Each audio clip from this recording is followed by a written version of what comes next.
Okay, intercepts, turning points, and end behavior, and how they all contribute to the graph of a polynomial function in determining its degree. All right, so x-intercepts, if you have a degree n polynomial, you can have up to n x-intercepts. And you get one less turning point than whatever the degree is. Or you could say the degree is one bigger than however many turning points you have. So let's take a look at a couple graphs here and see if we can help determine the degree of this polynomial.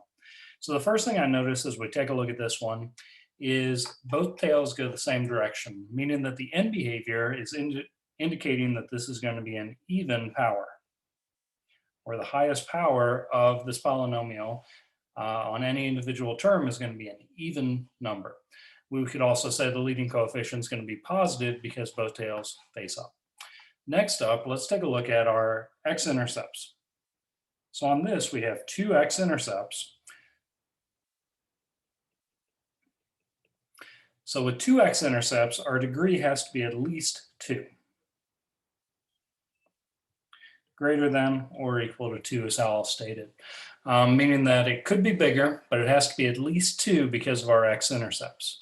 Next up are turning points. Turning points occur when we change from decreasing to increasing, or increasing to decreasing. You can think of these as being maximums and minimums.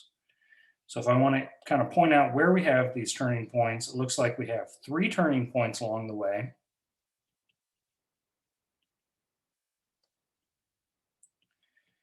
And we know that the degree of our polynomial has to be at least 1 more than the number of turning points. So that tells us that it has to be degree 4 or more. All right, with all this information together, the least possible degree of our polynomial has to be degree 4. Okay, because with our x-intercepts, it had to be greater than or equal to 2 or bigger. And our turning points, it's always 1 bigger than the number of turning points you have, or it could be bigger than that. But the least degree, I think, on this one has to be 4. Let's do the same thing with this next one. Now, based on the end behavior, we have one tail goes up, one tail goes down. So we're thinking this has to be an odd power or odd degree for our polynomial because the end behavior is based on the leading term. We could also say our leading coefficient has to be negative because the right tail goes down and the left tail goes up. All right, next up, let's talk about the x-intercepts. So in this case, we have x-intercepts. We have 3. So that's telling us that the degree on this polynomial has to be greater than or equal to 3. 3 or more, 3, 4, 5, 6. We're thinking it has to be odd though, so maybe 3, 5, 7.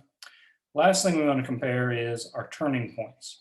We have a minimum and we have a maximum here, so we have 2 turning points.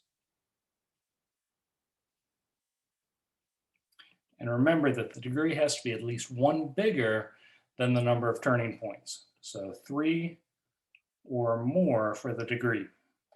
All right, with all this information kind of collected, it looks like if we use degree 3, it'll satisfy both our x-intercepts because we had 3 of those, and that tells us 3 or more. And our number of turning points was only 2, so that told us degree had to be at least 1 more, so 3 or more. Also, the odd end behavior with tails going the opposite direction, I think I would probably conclude that our minimum degree on this polynomial is going to be 3, based on all the information that we've collected. All right, hope this helps you in finding those minimum degrees.